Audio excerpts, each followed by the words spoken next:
helped me to reach 2,000 subscribers. I still remember the exact sound of her voice that night. Light, breathless, excited. It was the kind of tone people use when they're confessing something they've been dying to say. "I think I have a crush," Maya said, twisting her wine glass between her fingers. It was one of those quiet Friday nights at my house. Candles, cheap rosé, the faint hum of rain against the windows. She'd be my best friend since college. The kind of person who finished my sentences, who sat in the front row of my wedding, who held my hair the night I cried after my miscarriage. I smiled, teasing her. "Finally, you never like anyone. Who is it?" She hesitated. Then, slowly, she started to describe him. Is kind, steady, funny in this quiet way, you know? Like he listens before he speaks. He has this little scar right by his jawline, like a tiny dash when he smiles. And my laugh froze in my throat. A scar by his jawline. I looked at her, my glass halfway to my lips. "What did you just say?" She blinked, innocent. "The scar? It's small, like a dash. Why?" My stomach dropped. I knew that scar. I'd kissed it every morning for 7 years. I forced a laugh, my voice trembling. No reason. Just reminds me of someone. She smiled, dreamy, unaware of the way the room tilted around me. That night, I couldn't sleep. I lay beside Ethan, staring at the ceiling while he slept, his hand resting loosely on my waist. I traced the scar on his jaw with my eyes, the one he got when we first started dating, during that camping trip where he fell trying to open a bottle with a rock. My chest felt hollow. She couldn't have meant him. She didn't say his name. Maybe it was coincidence.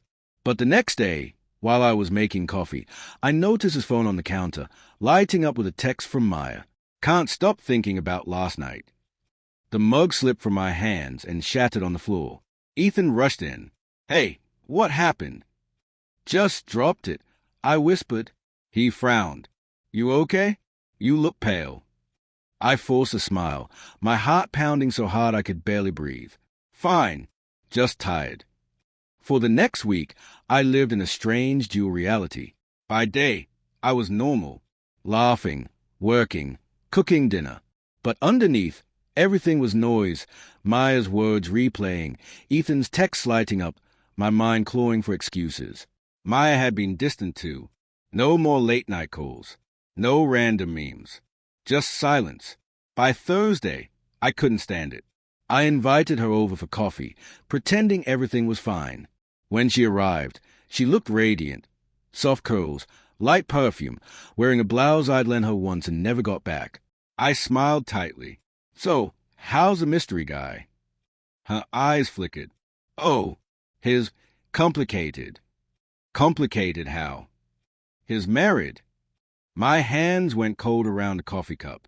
"Maya, no." "I know," she whispered. "It's wrong. I didn't mean for it to happen. It just did." My throat tightened. "Do I know him?" She shook her head. "You don't. It's not what you think." But the way she said it, too quickly, too rehearsed, sliced through me. That night, after she left, I stood in the kitchen replaying her words, Ethan's messages, every little moment that suddenly looked different in hindsight. The weekend she said she was sick but posted a photo of my backyard from my guest room. The way Ethan's shirt smelled faintly of her perfume after they'd helped me move the old couch. It all clicked into place. 2 nights later, I decided to test him. "Ethan," I said as we got ready for bed, "Maya called. Said she's having a hard week. Maybe you can drop by to cheer her up tomorrow." He froze, toothbrush halfway to his mouth. "Why would I? Shouldn't you go?" "She said she feels embarrassed," I said softly.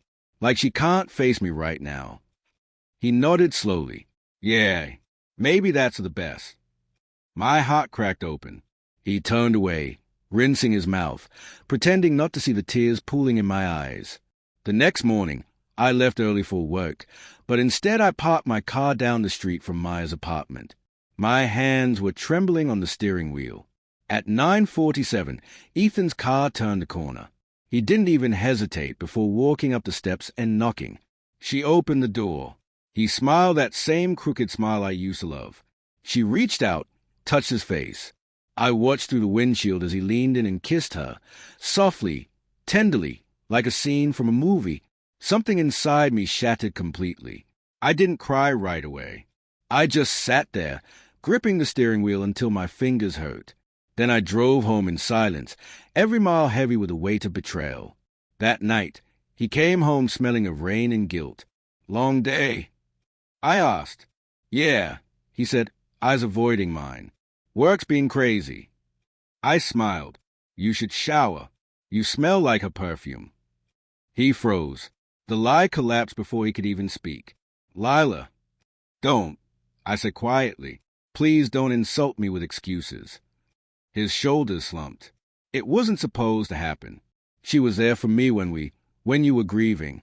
I didn't mean to fall for her." I laughed bitterly. "You didn't mean to? Ethan, she was my best friend." "I know," he whispered. "That's what makes it worse." I stared at him, my heart torn between fury and heartbreak. "How long?" He hesitated. 6 months. 6 months. Half a year of shared dinners, double dates, laughter, and I never saw it. That night, I didn't throw anything. I didn't scream.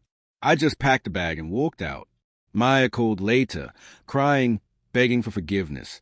She said she didn't want to lose me, that he didn't mean anything. But I'd seen his eyes. He loved her, or thought he did.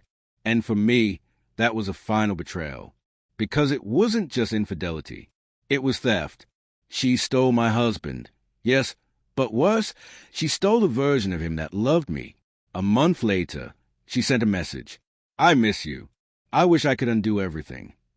I stared at it for a long time before replying. "You didn't just take him.